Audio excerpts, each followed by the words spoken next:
Yes, please. Good evening, everyone. Welcome to SD Commerce Career, Sector 10, Panchkula. This is CA Dheeraj here, and hope so you're doing well. Today, we are going to start our new batch for the BCom fourth sem. आप लोगों का cost management topic जो है, particularly जो numerical subject है sir, कोई किसी भी पॉइंट से थ्रेटिकल का तो यहाँ पे मतलब ही नहीं है। प्योर अपना न्यूमेरिकल सब्जेक्ट आप लोगों का फुल फ्लैश्ड यहाँ पे कवर अप होने वाला है। क्लियर। बट ये टॉपिक स्टार्ट करने से पहले मैं आप लोगों को बता दूं कि थोड़ा सा बेस कॉस्ट अकाउंटिंग का जो आप लोगों के थर्ड सेम के अंदर कॉस्ट अकाउंटिंग आप लोगों ने रीड आउट किया, वो बहुत बहुत हेल्प आप लोगों को क्या करेगा, क्रिएट करेगा। वहीं से अपनी बात को स्टार्ट करते हुए हम लोग अपनी डिस्कशन नेक्स्ट आगे लेकर चलेंगे। क्लियर। रिगार्डिंग द वर्ड सबसे पहले तो हम लोगों ने अभी तक जो वर्ड रीड आउट किया that is only cost. Cost के तुमने एलिमेंट्स बेसिकली रीड आउट करे होंगे। नंबर वन एलिमेंट आपके पास कौन सा आया था, मटेरियल। नंबर टू आपके पास क्या था, लेबर। एंड नंबर थ्री हमारे पास क्या था, ओवरहेड। क्या सर वही चलेगा क्या? नहीं, बिल्कुल ही एंटायरली डिफरेंट टॉपिक है। बिकॉज पहले आप लोगों ने कॉस्ट को कैलकुलेट करना सीखा। क्लियर कि अलग अलग केस में, अलग अलग सिनारियोज में, लाइक वो सर्विस कॉस्टिंग थी चाहे प्रोडक्ट का केस था, डिफरेंट डिफरेंट सिनारियोज में तुमने मटेरियल की कॉस्ट को एलिमेंट वाइज भी बांटा। एलिमेंट वाइज भी आप लोगों ने कैलकुलेट किया, मटेरियल की कॉस्ट, लेबर की कॉस्ट, ओवरहेड्स की cost, fixed variable and all, सब कुछ आपने प्रिपेयर करा। मतलब सर जो आप लोगों का प्रीवियस सेम था उसके अंदर आप लोगों ने सिर्फ और सिर्फ क्या सीखी, कैलकुलेशन। क्या सीखी, कैलकुलेशन। बट अब हमें इस कॉस्ट की क्या करनी है सर, मैनेजमेंट करनी है। एंड मैनेजमेंट आप लोग वेल नॉन है, +2 लेवल से आप लोगों का मैनेजमेंट पार्ट चलते आ रहा है। क्लियर। एंड मैनेजमेंट वर्ड से मतलब क्या है कि सर बहुत सारी लैकिंग्स होती हैं समटाइम्स जब आप अपने कॉस्ट को प्रॉपर वे से असेस नहीं कर पाते, असर्टेन नहीं कर पाते या इवेल्युएट नहीं कर पाते। एंड मैनेजमेंट में अगर आपकी क्या होगी, कमी होगी, तो वो आपके लिए नेचुरली लॉसेस लेकर आएगी। कारण क्या होगा, कॉस्ट बढ़ जाएगी, सेलिंग प्राइस आपके वही फिक्स्ड रहते हैं ड्यू टू मार्केट, तो आपका जो प्रॉफिट मार्जिन है वो कहीं ना कहीं क्या होता रहेगा, कम होता रहेगा। ठीक है सर, क्या हमारे सिलेबस में टोटली मैनेजमेंट है क्या? नहीं, कुछ पार्ट आप लोगों के इवेल्युएशन के भी हैं, कुछ पार्ट आप लोगों का कॉस्ट को एनालिसिस करना भी है, एंड कुछ पार्ट स्टार्टिंग जहां से हमने आज स्टार्ट करना है, एक पर्टिकुलर जॉब की कॉस्ट, एक पर्टिकुलर बैच की कॉस्ट आप लोगों ने क्या करनी है, कैलकुलेट करनी है। क्लियर। तो हमारा जो डिस्कशन पार्ट रहेगा इस कॉस्ट मैनेजमेंट के पीछे, क्लियर, कि सर हमें कॉस्ट को मैनेज कैसे करना है। What do you mean by manage, control कैसे करें सर। क्योंकि अगर कॉस्ट को प्रॉपर वे से कंट्रोल नहीं किया गया तो बढ़ती हुई कॉस्ट आपके प्रॉफिट्स को क्या करेगी, डाउन करेगी। क्लियर। तो जो फर्स्ट चैप्टर आप लोगों का है इस बुक के अंदर that is pure theory. Clear. And उसका लिटरली कोई रेलेवेंस नहीं है कि वेरी स्टार्ट फर्स्ट डे से मैं आप लोगों के साथ वो डिस्कस करूं। क्लियर। यहां पे उल्टा करने वाला कॉन्सेप्ट है, आपको थोड़ा सा याद करवाना कि आप लोगों ने पहले जैसे कॉस्ट अकाउंटिंग करी थी वैसा ही एक छोटा सा टॉपिक आप लोगों का जॉब कॉस्टिंग के रिगार्डिंग है। फिर 3 वर्ड यूज करूंगा जो टॉपिक के अंदर हम लोगों ने डिस्कस करने हैं। One is job, and second word is batch, and third word is contract. क्या वर्ड है जी, कॉन्ट्रैक्ट कॉस्टिंग। क्लियर। तो अल्टीमेटली अल्टीमेटली इन 3 वर्ड्स के रिगार्डिंग टू आप कॉस्ट कैलकुलेट करने वाले हैं, मैनेज करने वाले हैं। जैसे किसी पर्टिकुलर जॉब की पहले तो था ओवरऑल कॉस्टिंग निकालना, जैसे आप लोगों ने अगर प्रीवियस थोड़ा याद करो यूनिट कॉस्टिंग एक टॉपिक करा था। क्लियर। वैसे ही कॉन्सेप्ट एक पर्टिकुलर जॉब की कॉस्ट निकालना। क्लियर। वैसे तो सर अलग अलग जॉब्स यहाँ पे हमारे चलती हैं, जॉब्स मतलब एक काम। क्लियर। एक वर्क, एक असाइनमेंट को वर्ड बोलते हैं जॉब।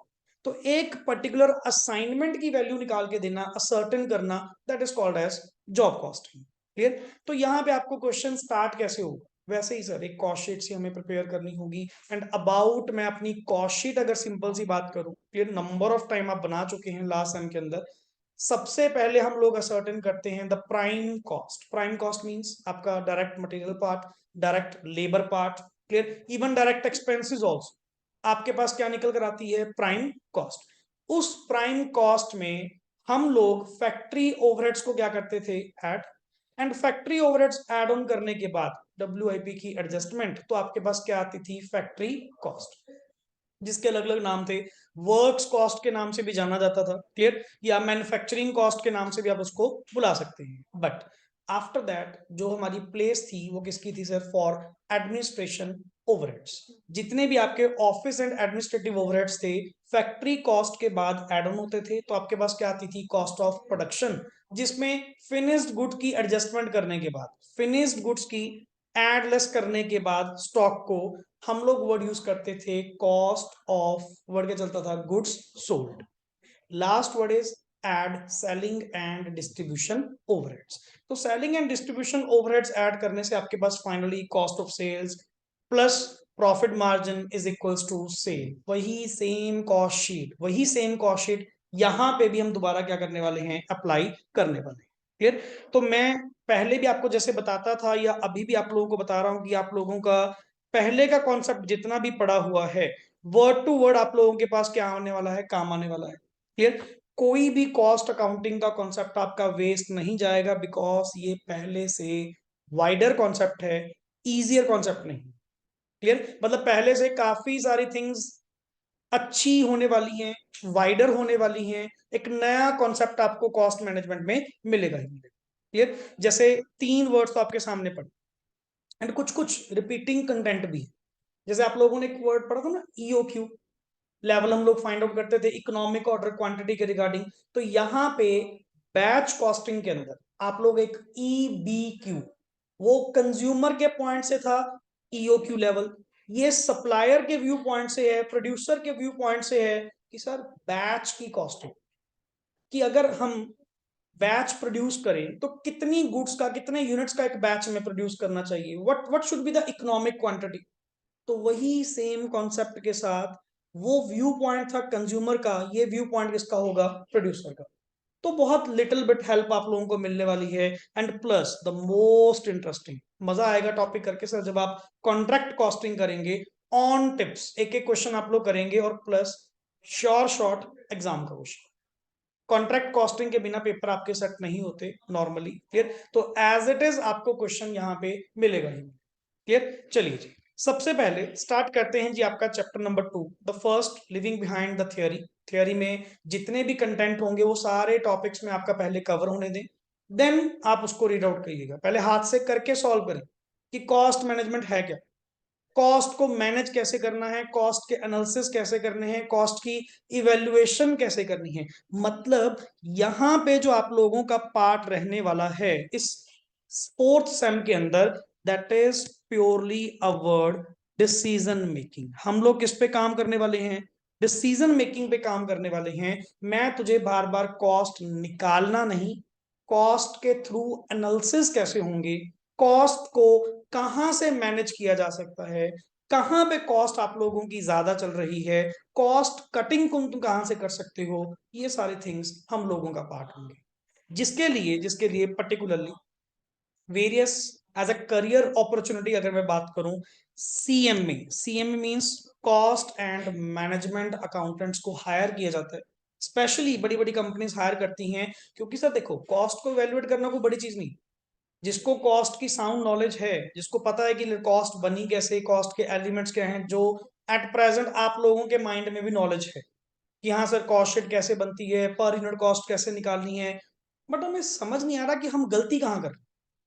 हम गलती कहाँ पे कर रहे हैं कि अल्टीमेटली हमारी कॉस्ट डे बाय डे क्या होती जा रही है, इंक्रीज होती जा रही है। मतलब सर आपको एक कॉस्ट मैनेजर अपॉइंट करना चाहिए, जो आपकी कॉस्ट को क्या करके देगा, मैनेज करके देगा, एंड आपकी कॉस्ट कटिंग निकाल के देगा कि आप कहाँ कहाँ से पैसा बचा सकते हैं, so that without compromising with the needs.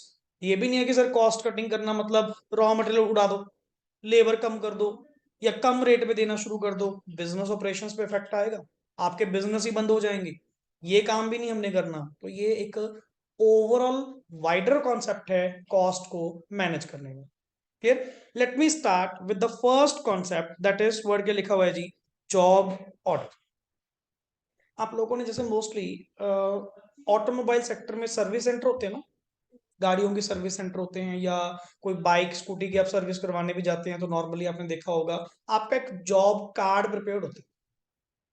सबसे पहले जब आप उनको गाड़ी देते हैं या बाइक देते हैं, तो वो इंडिविजुअली आपके नाम से एक जॉब कार्ड तैयार करते हैं, एंड वो particular job, now what do you mean job, service of your vehicle, वो सर्विस नेक्स्ट आगे एक इंप्लॉय को, उसको जॉब कार्ड दे देते हैं कि ये जॉब तूने कंप्लीट करनी। क्लियर। एंड फाइनली जब तक वो जॉब कंप्लीट नहीं होती, जो जो स्पेयर पार्ट्स, जो जो थिंग्स, जो जो नया सामान उसने आपकी जॉब के ऊपर डाला, वो नोट करता रहता है उस पर, जॉब कार्ड पे हर चीज वो उस पर अपडेट करेगा। एंड इवन एक ना चेकलिस्ट बनी होती है, जैसे आपने कहा गाड़ी में ये चेक करवाना, मेरे ये प्रॉब्लम आ रही है, उसमें ये दिक्कत आ रही है, वो एक चेकलिस्ट बन जाती है। वो उस पर टिक करता रहेगा, ये मैंने कर लिया, ये चेक कर लिया, ये चेक कर लिया। फिर फाइनली उस जॉब कार्ड के बेसिस पे देखा जाएगा कौन कौन सी असेसरी स्टोर से इशू हुई, उसका बिलिंग आपके नाम पे क्या कर दी जाएगी, क्रिएट, मतलब उस जॉब की कॉस्ट को क्या किया जाएगा, कैलकुलेट किया जाएगा। क्लियर। तो ये प्रैक्टिकली, ये सारे थिंग्स आप लोगों की प्रैक्टिकली चलती हैं, जो आप लोग यहाँ पे रीड आउट करें। बट तुमसे सिर्फ रीड आउट ही नहीं, वो तुमसे कैलकुलेट भी करवाएगा, ये निकालना सीखो। कल को आप ही नेक्स्ट आगे बिजनेस एंटरप्रेन्योर्स हैं, आप लोगों ने ही बिजनेस कंटिन्यू करने हैं, तो कॉस्ट को मैनेज कैसे किया जाए। अब लेट इट बी, अगर मैं बात करूं यहाँ पे, मेरा जो काम है क्या सिर्फ और सिर्फ कल कॉस्ट इंकर करना मेरा काम है। मैं यहाँ पे फुल डे बेसिस पे यहाँ पे हूँ, कितने साल से हूँ, या नेक्स्ट में कितने साल तक चलना है अभी, तो मेरा रोल प्ले यहाँ पे सिर्फ कॉस्ट इंकर करने का नहीं, यहाँ पे कॉस्ट को मैनेज करने का। कई बार नॉर्मली हम डिस्कशन कर रहे होते हैं साहिल सर और मैं, यार पहले से यार कॉस्ट बड़ी बढ़ गई, नेचुरली इन्फ्लेशन हुई है। अब लाइक स्टेशनरी, स्टेशनरी की बात करूं, स्टेशनरी नहीं मान आती सर, पेपर, पेपर नॉर्मली जो सिंपल रिम्स अपने यूज होते थे सर, किसी टाइम पे 170 180 के लिए हुए हैं। आज वही रिम जो पेपर फोटोस्टेट के लिए होता है 280 प्लस हुआ पड़ा है, 300 रुपए का हुआ पड़ा है। Naturally sir day by day cost तो बढ़ेगी बढ़ेगी, बट सर कॉस्ट को बढ़ने से नहीं, आप मैनेज करके उसको क्या कर सकते हैं, कंट्रोल कर सकते हैं। तो आपको थोड़े सिस्टमेटिक कंट्रोल्स लगाने होंगे, कुछ सिस्टमेटिक चेक्स लगाने होंगे, तब जाके आप अपनी कंट्रोल को, अपनी कॉस्ट को क्या कर पाएंगे, कंट्रोल कर पाएंगे। लाइक लेट इट बी, सबसे पहले सर, सबसे पहले पढ़िए जॉब ऑर्डर कॉस्टिंग। हाँ जी, uh job refers to any specific assignment, yes, or work order where in work is word क्या लिखा हुआ है, as per the, as per the word क्या लिखा हुआ है, customers, सबवे, क्या वो जॉब ऑर्डर है। सबवे खाते हैं आप, सबवे जब आप बनवाते हो, सबसे पहले वर्डिंग क्या आपको लगती है कि ये जो लास्ट वर्ड आपने यूज किए ये उसी के अकॉर्डिंग होता है, एज पर कस्टमर्स रिक्वायरमेंट। तो सर वहां पे जॉब ऑर्डर क्या होती है, फॉलो होती है। ये नहीं कोई भी बना दो, एक पर्टिकुलर पर्सन को वो काम दिया जाएगा कि ये सर का, ये मैम का ऑर्डर कौन ले रहा है, आप ले रहे हो, आप इसको कंप्लीट करोगे। एंड एज पर रास्ट आप बताओगे कि कौन कौन सी थिंग्स आपने इनकी रिक्वायरमेंट के अकॉर्डिंग डाली। क्लियर, मतलब as per customer requirement, that is called as particular job.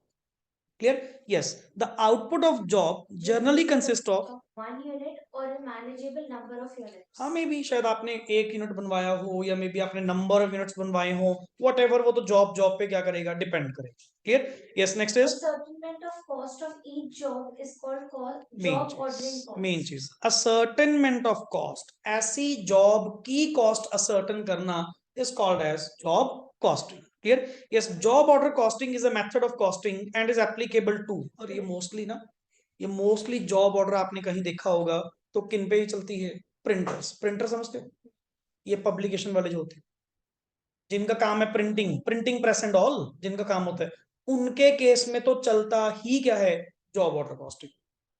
अभी मैंने एक पर्टिकुलर यही एग्जांपल याद आ गई, हमने वो जो आपको पहले देते थे ना लीफ कवर्स या फाइल कवर्स जिसमें नोट्स लगा के देते थे, वो खत्म हुए पड़े, तो अब वो नए प्रिंट आउट करवाने, नए बनाने। मैंने उनके पास गया नॉर्मली जाके, मैंने पूछा, मैं कहा जी क्या कॉस्ट करती है, कहता गलत, आपकी रिक्वायरमेंट क्या है। मैं रेट तो तब कोट करूंगा ना, दुकानदार ने भी सिंपल किया, मैं रेट तो तब कोट करूंगा जब आप मुझे अपनी क्या बताएंगे, कौन से साइज में, कैसा combination, digital printing, simple printing, laser printing, कौन सी चाहिए। मैं कहा बात भी सही है।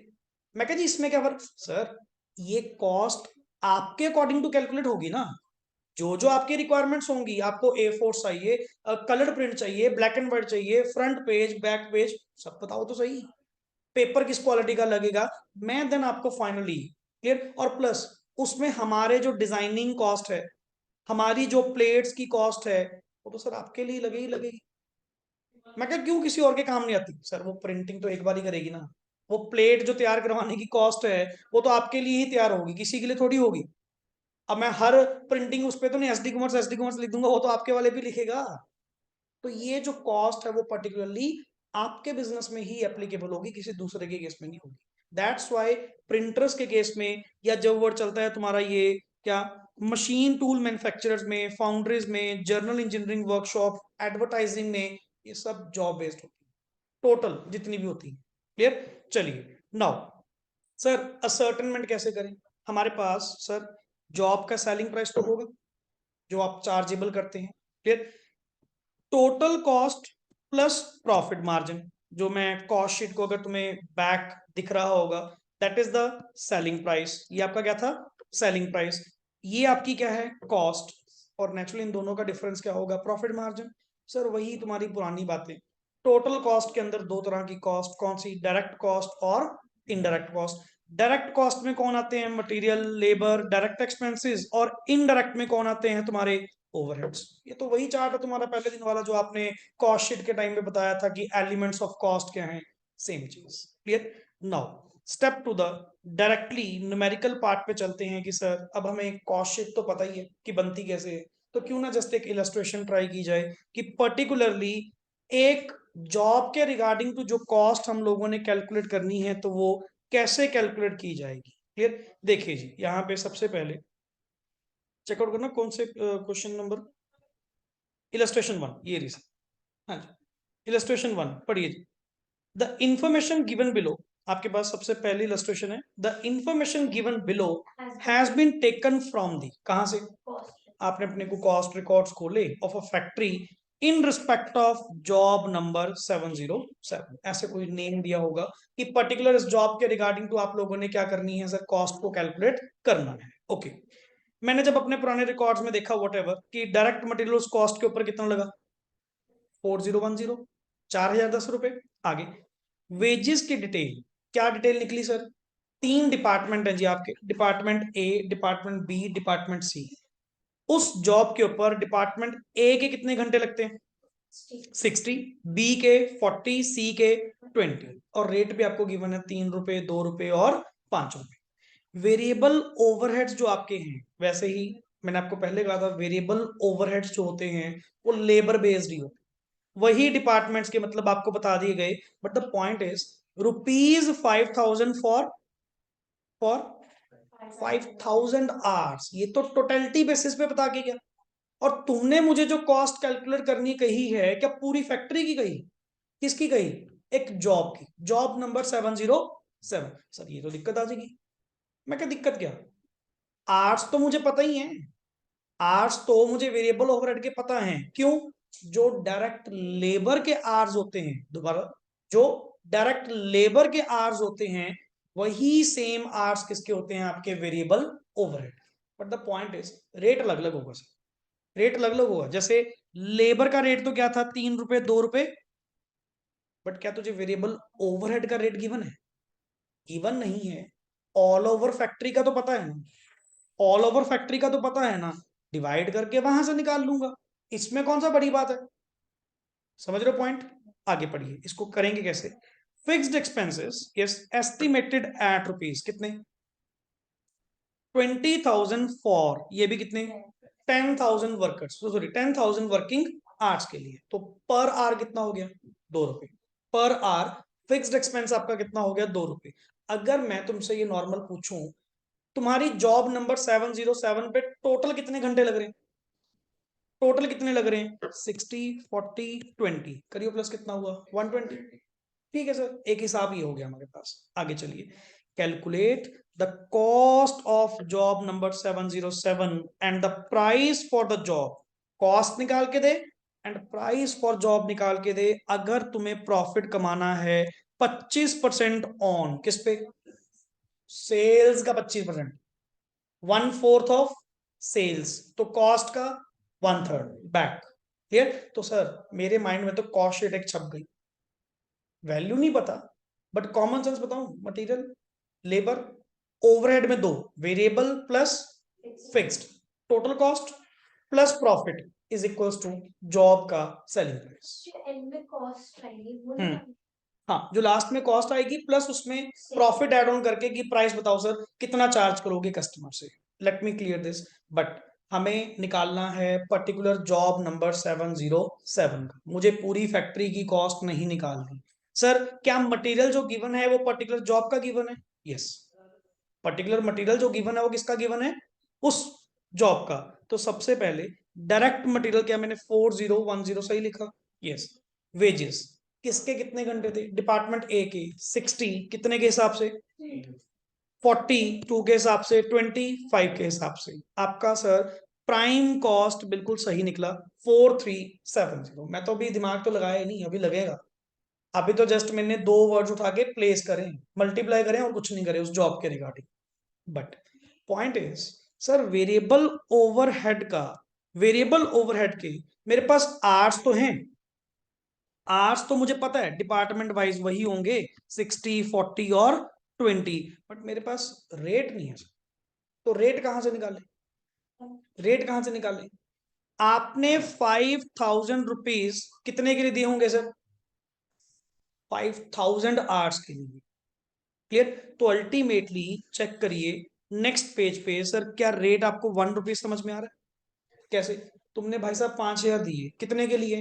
5000 घंटों के लिए, तो नेचुरली कितना हो गया सर आपका? 1 रुपीज। नेक्स्ट आगे देखना उसका कितना था?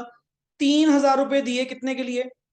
मतलब एक मिनट, इसका एट द रेट कितना? 1, इसका एट द रेट कितना?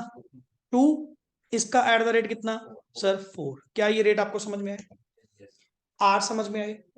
आर्स कहां से आए? सर वेरिएबल ओवरहेड्स के दिए नहीं हुए, वेरिएबल ओवरहेड्स के जो रेट होते हैं, सॉरी, वेरिएबल ओवरहेड्स के जो आर्स होते हैं वो डायरेक्ट लेबर आर्स ही अप्लाई होते। तो डायरेक्ट लेबर आवर्स आपके कितने गिवन थे डिपार्टमेंट वाइज? 60, 40 और 20। वही सेम उधर मेरे पास जस्ट क्या नहीं गिवन था? रेट नहीं गिवन था, बट तुमने ओवरऑल रेट बता दिया। ओवरऑल रेट बता दिया, मैंने एब्जॉर्प्शन रेट निकाल लिया। क्या? मैं कहा जी अगर 5000 पे तुम देते हो 5000 घंटों के, तो एक घंटे का कितना हुआ? 1 रुपए। डिपार्टमेंट ए के वेरिएबल ओवरहेड्स के कितने आर थे? 60। कर भी डेबिट, जॉब नंबर 707 में 60 आवर्स इंटू 1 प्लस फिक्स्ड में देखना 120 इंटू 2। कैसा ही लग रहा है? कैसे? आपके फिक्स्ड एक्सपेंस कितने थे जी? 20,000। कितने आवर्स के थे? 10,000। तो पर आवर आपका रेट कितना निकल कर आया? 2। टोटल डिपार्टमेंट के आवर्स आपके कितने लगते हैं? 60, 40, 20, टोटल करके 120। 120 इंटू 2, 240। क्या यहां तक तुझे टोटल कॉस्ट समझ में? बताइए फटाफट, क्या टोटल कॉस्ट समझ में? तीन कंपोनेंट्स आए, पहला मटेरियल, दूसरा लेबर, दोनों को मिलाकर प्राइम कॉस्ट। थोड़ा प्रेजेंटेशन का भी ध्यान, प्राइम कॉस्ट प्लस उसके बाद क्या आते हैं आपके? ओवरहेड्स। ओवरहेड्स में दो, पहला वेरिएबल, दूसरा फिक्स्ड। वेरिएबल के आर्स गिवन थे, रेट नहीं गिवन था, ये चेक नीचे आपने सर ये निकाल दी, ये पढ़े सर। क्लियर? और फिक्स्ड का वही बात, फिक्स्ड, अरे ओवरहेड्स आपको डायरेक्टली जॉब वाइज नहीं गिवन होंगे, ओवरहेड्स होते हैं, कॉमन एक्सपेंडिचर हैं ओवरऑल। तुम्हें उस खर्चे को डिवाइड करते हुए अपनी अपनी जॉब पे एलोकेट करना हो। जो ओवरहेड्स का मीनिंग मैंने आपको पहले भी बताया था, ओवरहेड्स डायरेक्टली एलोकेबल नहीं होते। अगर डायरेक्टली एलोकेबल होते तो मैं उसको ओवरहेड्स बोलता क्या सर? बट खर्चा हुआ है, मे बी फैक्ट्री ओवरहेड से, मे बी ऑफिस एडमिनिस्ट्रेशन है, मे बी सेलिंग डिस्ट्रीब्यूशन है, बट पार्ट बनाया जाएगा, कॉस्ट के अंदर इंक्लूड किया जाएगा। कहता हाउ? कैसे? सर रेट निकाल लो, 5000 रुपए दिए 5000 घंटे के, तो पर आर हो गया ना। वैसे ही आप क्या कर दीजिए, खर्चा एलोकेट कर दीजिए। आगे तुमने कहा था जी कॉस्ट का कितना परसेंट? कॉस्ट का वैसे क्वेश्चन में गिवन क्या था? 25% ऑफ, बट सेलिंग तो नहीं अपने पास, तो कॉस्ट है 25%। 25% किसका? मतलब 1/4। 25% 1/4 किसका? सेल्स का। तो सर कॉस्ट का कितना होगा? 1/3। जो आप में बेसिक अपनी +1 लेवल से बात चलती आ रही है, तो कॉस्ट के अंदर चेक कर लीजिएगा, ये रहा 33 1/3% एड ऑन करके मैंने उसको अपना रेट कोट कर दिया कि सर पर्टिकुलर जॉब का रेट आपका इतना हो। Is that clear? यहां तक को डाउट?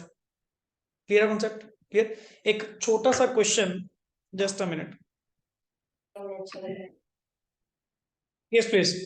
चलिए सर, इलस्ट्रेशन 1 आप लोगों की कंप्लीट होती है। नेक्स्ट आगे जो इलस्ट्रेशन है नंबर 2 आप लोगों के साथ डिस्कस करता हूँ। छोटा सा पॉइंट है, सिंपल सा। पढ़िए, following information is available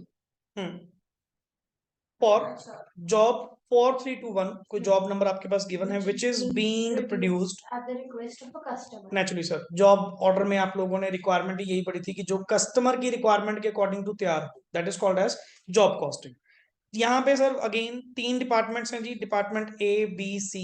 material consumed आपको अलग अलग गिवन है, जो उस पर्टिकुलर जॉब के ऊपर, उस पर्टिकुलर जॉब के ऊपर तीनों डिपार्टमेंट की ओर से मटेरियल भी, तीनों डिपार्टमेंट की ओर से लेबर भी लगाई जाती है। क्योंकि ऐसा होता है ना, कई बार एक डिपार्टमेंट से निकलकर दूसरे डिपार्टमेंट में वो जॉब चलती जा रही है, हर डिपार्टमेंट अपना अपना रोल प्ले करता जा रहा है। तो डिपार्टमेंट ए ने कितना मटेरियल लगाया, दूसरों ने 1000 और 1500। वेज रेट पर आवर 3 4 और 5। Direct labour hours department A के कितने हैं 300, डिपार्टमेंट बी के 200, डिपार्टमेंट सी के 400। In accordance with the company policy the following are chargeable to jobs, ये भी आपके जॉब्स के ऊपर चार्जेबल होंगे। पहला, फिक्स्ड प्रोडक्शन ओवरहेड, कितने के हिसाब से?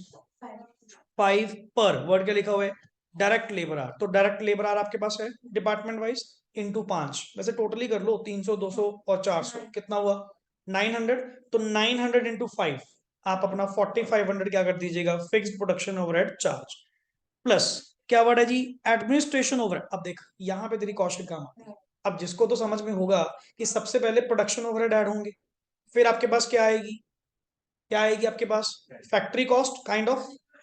आगे वर्क्स कॉस्ट, मतलब नेक्स्ट आगे जो ऐड ऑन करते हैं हम, क्या ऐड करते हैं सर, एडमिनिस्ट्रेशन ओवरहेड्स क्या करते हैं, ऐड करते हैं। वेरिएबल नहीं गिवन, सिर्फ फिक्स वाले गिवन है, तो बट वो 80% किसका थे, तो जो वर्क्स कॉस्ट आएगी उसका 80%। एंड प्रॉफिट मार्कअप कितना है, 20% ऑन सेल्स का 1/5, तो कॉस्ट का 1/4। ये ड्रॉ करिए बिना देखे, चलिए ये सिंपल ड्रॉ करिए। ऊपर लिखिए calculation of cost, illustration number 2, calculation of cost for job number, calculation of cost for job number 4321, calculation of job number 4321। सबसे पहले नंबर 1 क्या लिखोगे जी, नंबर 1 इज मटेरियल कंज्यूम। ऐसे ही department wise, department A B C, department wise department A B और C 4000 add करते हैं। आपका तो शीट की तरह बनाएंगे, बस बाइफरकेट कर दो ना, direct materials department A B C कितना कितना मटेरियल टोटल कर देना बाद में। जैसे एक बार इसका फॉर्मेट देख लो, इन्होंने देख वही चीज करा हो ना, ये करके बाद में टोटल बेसिस पे बन रहा है आपकी प्रेजेंट है। अरे तुम सीधा सीधा देख लो ना, materials department A B C, labours department A B C, आप वर्टिकल फॉर्मेट में ले आओ। सबसे पहले मटेरियल कंज्यूम, सबसे पहले मटेरियल कंज्यूम।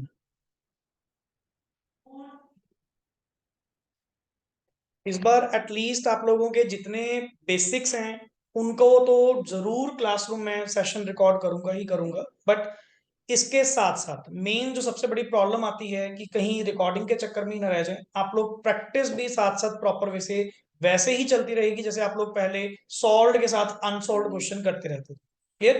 तो मेन कॉन्सेप्चुअल क्लास आपको यहाँ पे रिकॉर्डिंग में जरूर मिलेगी। अगर जिस दिन प्रैक्टिस सेशन होगा हमारा, तो उस दिन हम 1 बाय 1 क्या करेंगे, प्रैक्टिस क्वेश्चन यहीं पे क्लासरूम में डिस्कस किया करेंगे। क्लियर? करिए जी। डायरेक्ट लेबर पहले तीनों का लिख दिया ना, टोटल भी कॉलम बनाओ क्योंकि मेन तो टोटल का कॉलम बनेगा, साथ में एक टोटल का कॉलम बना दो वहां पे या फ्रंट पे बना दो। हाँ, डायरेक्ट लेबर जस्ट मल्टीप्लाई करके wage rate per hour given है और आवर्स गिवन थे आपके पास,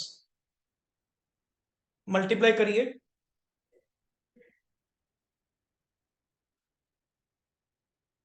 300 into 3, 200 into 4 and 400 into 5. Do it fast.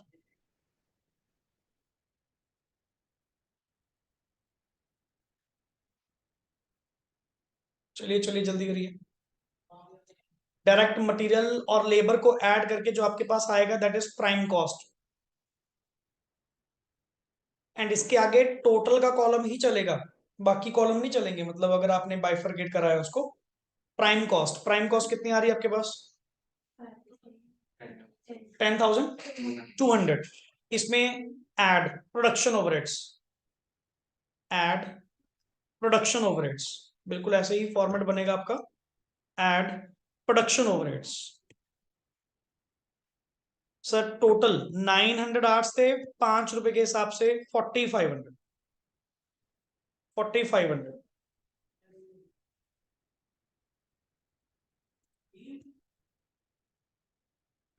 Quit fast.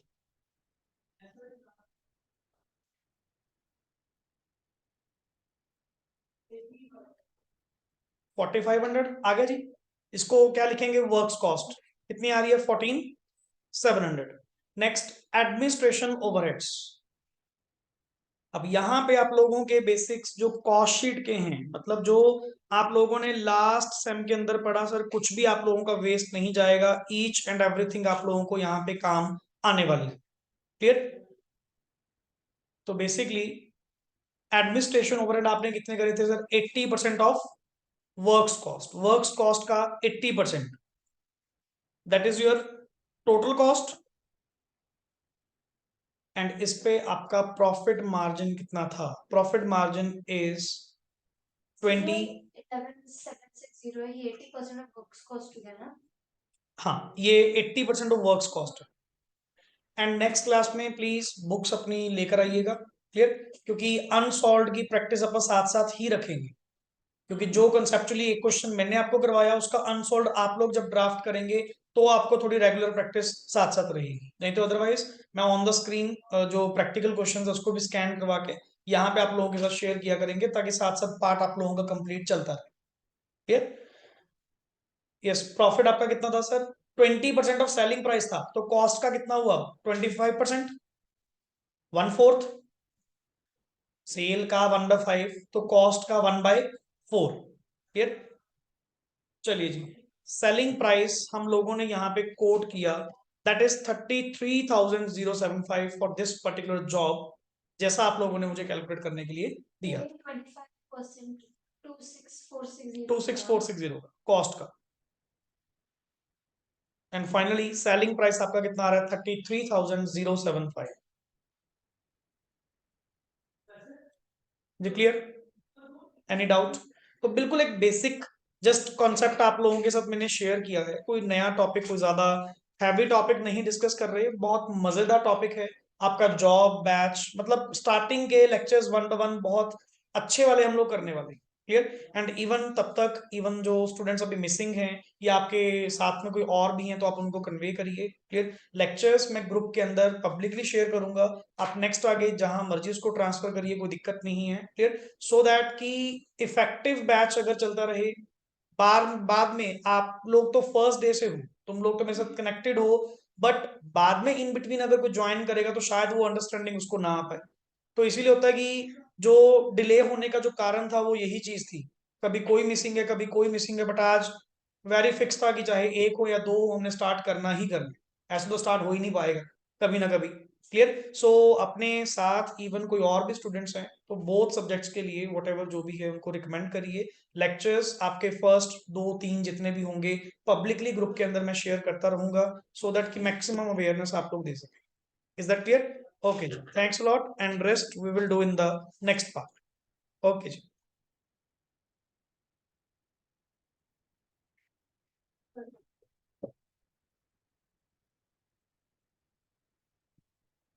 Thank you sir. Okay, ji.